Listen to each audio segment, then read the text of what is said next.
तो चलिए देखते हैं हमारी ये सस्पेंस से भरी पहेली। करण को अपने घर पे मरा हुआ पाया गया।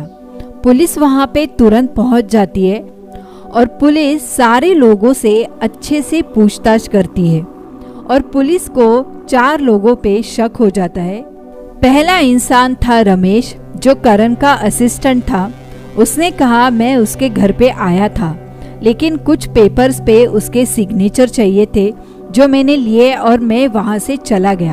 दूसरा इंसान था बिल्डिंग का वॉचमैन। उसने कहा कि मैंने करण सर को उनका लेटर दिया और मैं वहां से चला गया। और तीसरी इंसान थी नैना, जिसने करण से 10 लाख रुपए उधार लिए थे। उसने कहा कि मैं उस दिन घर पे आई थी, मैंने उसे 10 लाख रुपए दिए और मैं वहां से चली गई। और चौथी इंसान थी रीना। उसने कहा कि हम डिनर के लिए मिलने वाले थे, लेकिन उस दिन मैं उसके घर पे आई ही नहीं। क्या आप बता सकते हो कि इन चारों में से खूनी कौन है? आप अपना जवाब नीचे कमेंट बॉक्स में कमेंट कीजिए।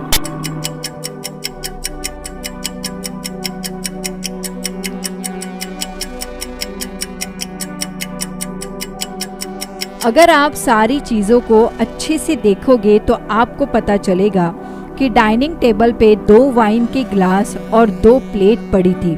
इसका मतलब है कि रीना उस दिन घर पे आई थी और उन्होंने डिनर किया था। रीना ने करण का खून किया और जो 10 लाख रुपए थे वो लेके वो चली गई। इसका मतलब है कि खून रीना ने ही किया है। मिस्टर कपूर शहर के बहुत बड़े बिजनेसमैन थे।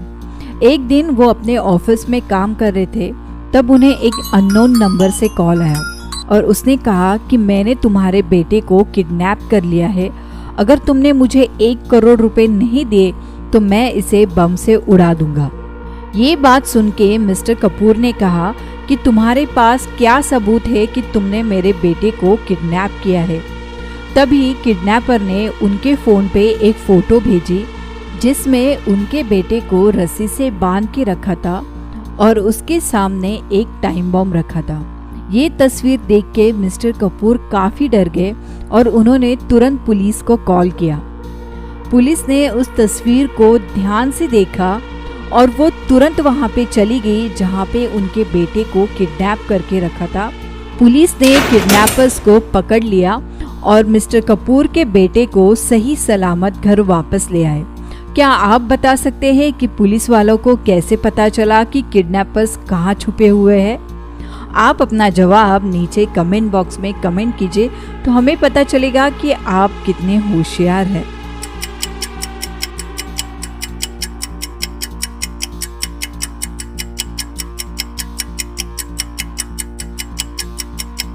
अगर आपको इस पहेली का आंसर नहीं पता चला तो चलिए हम आपको बताते हैं। अगर आप किडनैपर्स ने भेजी हुई तस्वीर को ध्यान से देखोगे तो आपको पता चलेगा कि वहाँ पे एक बहुत बड़ी विंडो है और उस विंडो के बाहर लिखा था गैलेक्सी मॉल। इसका मतलब है कि किडनैपर्स गैलेक्सी मॉल के सामने जो बिल्डिंग है वहाँ पे छुपे हुए हैं। पुलिस तुरंत वहाँ पे चली गई और किडनैपर्स को पकड़ लिया। कुणाल अपने ऑफिस से घर आता है, तब वो देखता है कि उसके अलमारी से जेवर और कुछ पैसे गायब है। वो तुरंत पुलिस को फोन करता है और पुलिस वालों को अपने घर पे बुला लेता है। जैसे ही पुलिस वाले घर पे आते हैं, कुणाल के पास एक कुत्ता था जिसका नाम था शेरू। वो जोर जोर से भौंकने लगता है और तभी कुणाल ने पुलिस वालों को कहा कि कोई भी अनजान आदमी जब घर पे आता है तो शेरू इसी तरह से जोर जोर से भौंकने लगता है। पुलिस वालों ने अच्छे से छानबीन की और उन्हें 3 लोगों पे शक हुआ। एक थी कुणाल के घर पे काम करने वाली मेड। उसने कहा कि मैंने घर की साफ सफाई की, शेरू को खाना दिया और मैं वहाँ से चली गई। दूसरा इंसान था कुणाल का पड़ोसी सुरेश। उसने कहा कि मुझे कुत्तों से बहुत डर लगता है, इसलिए मैं कुणाल के घर पे कभी जाता ही नहीं। और तीसरा इंसान था कुणाल का बिजनेस पार्टनर। उसने कहा मैं तो कुणाल के घर पे कभी आया ही नहीं, मैं तो उसे हमेशा ऑफिस में ही मिलता हूँ। पुलिस वालों ने कुणाल के पड़ोसियों से पूछताछ की और उनसे पूछा क्या आपने जिस दिन चोरी हुई उस दिन शेरू के भौंकने की आवाज सुनी? सभी पड़ोसियों ने कहा कि नहीं, हमने कोई भी आवाज नहीं सुनी। तो क्या आप बता सकते हो कि चोरी किसने की? आप अपना जवाब नीचे कमेंट बॉक्स में कमेंट कर सकते हो।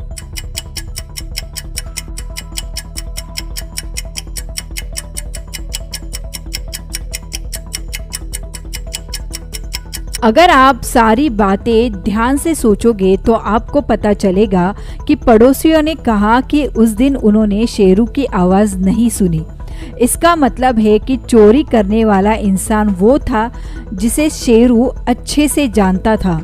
इसका मतलब है कि कुणाल के घर पे चोरी उसके यहाँ पे काम करने वाली बाई ने की थी। अगर कोई अनजान आदमी घर पे आता तो शेरू भौंकने लग जाता था।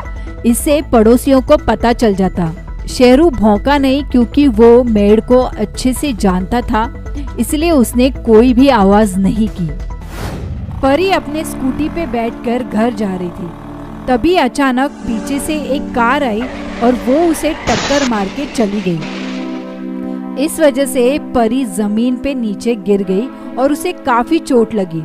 तभी तुरंत वहाँ पे पुलिस आ पहुंची और पुलिस ने पूछा कि तुमने गाड़ी चलाने वाले को देखा था?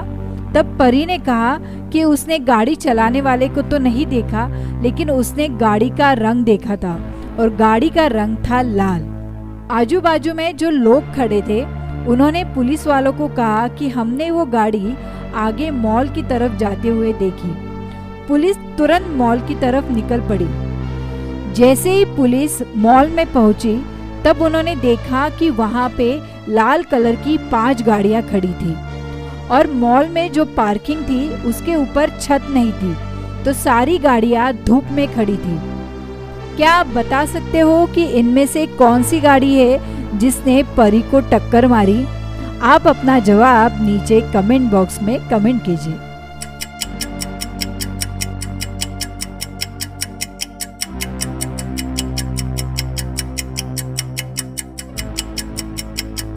अगर आप ध्यान से सोचोगे तो आपको पता चलेगा कि मॉल में जो पार्किंग है उसके ऊपर छत नहीं है। पुलिस वालों ने पार्किंग में जो 5 लाल रंग की गाड़ियां खड़ी थी उन गाड़ियों को अंदर से चेक किया और तब उन्हें पता चला कि 4 गाड़ियां हैं जो अंदर से काफ़ी गर्म थी, क्योंकि वो धूप में काफ़ी देर तक खड़ी थी, इसलिए वो अंदर से गर्म हो चुकी थी।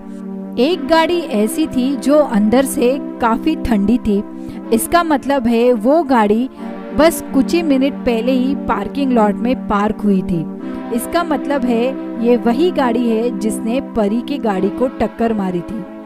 इसी तरह से पुलिस वालों को पता चला कि वो गाड़ी कौन सी है जिसने एक्सीडेंट किया था।